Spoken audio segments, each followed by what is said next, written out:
The hidden history of how civilizations leaped. 1.6. Why Europe and nowhere else? Here, the question must be addressed directly, because without it, the rest of the story is opaque. The Arabs had algebra centuries before the Italians. The Chinese had paper, printing, and a centralized civil service running on documents. The Indians had the foundational mathematics.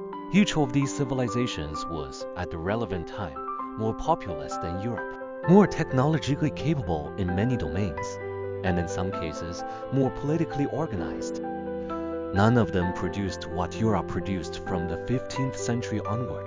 Why? The honest answer involves no claim of European superiority. It involves a structural fact about geography. Europe, in the late medieval period, was politically fragmented in a way no other major civilization was.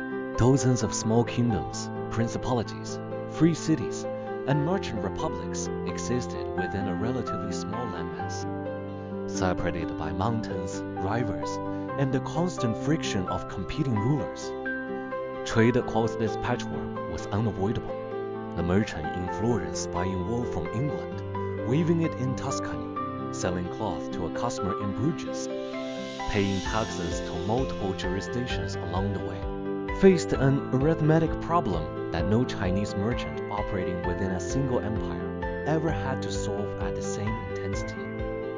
This fragmentation, which had countless costs in war and inefficiencies, also had a particular benefit.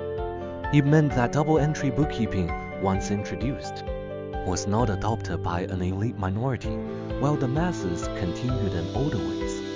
It was adopted of necessity by every serious participant in cross-border trade. And cross-border trade in fragmented Europe was a much larger fraction of all economic activity than it was in unified empires elsewhere. Within 2 or 3 generations of Pacioli's publication, a substantial fraction of the literate population in northern Italy, the Low Countries, and Germany was using double-entry bookkeeping in daily life. By the 17th century, it had become the standard in northern Europe. By the 18th, every educated man of business in Europe, regardless of nationality, did his accounts this way. This widespread, deeply embedded practice did something subtle and enormously consequential. It changed the way Europeans thought. When the merchant uses double-entry bookkeeping every day, decade after decade, his cognition is shaped by it. He begins to expect that every transaction has 2 sides. He begins to expect that accounts must balance.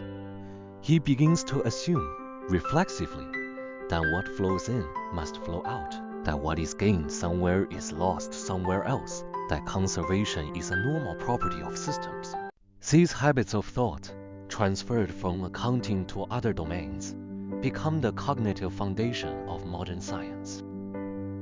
The principle of conservation in physics, that energy is neither created nor destroyed, that mass is conserved in chemical reactions, that momentum is conserved in collisions, is not a self-evident idea. It had to be discovered. The discoveries were made, almost without inspection, by Europeans who had grown up in a culture where the idea of bookkeeping balance was second nature.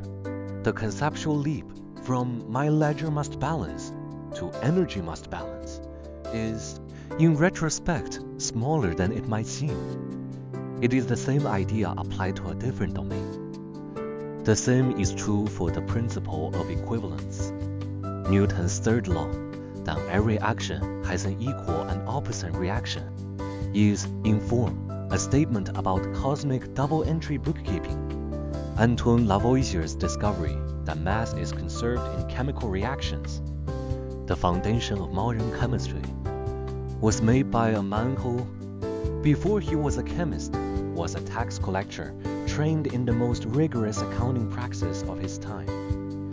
European culture, in other words, was not just using mathematical tools. It was being formed by the daily practice of those tools into a particular shape of thought. The shape was, every quantity that exists must come from somewhere. Every change in one place implies a change in another. The universe, like a properly kept ledger, must balance. This shape of thought is what made modern science possible. It also made something else possible, which deserves attention.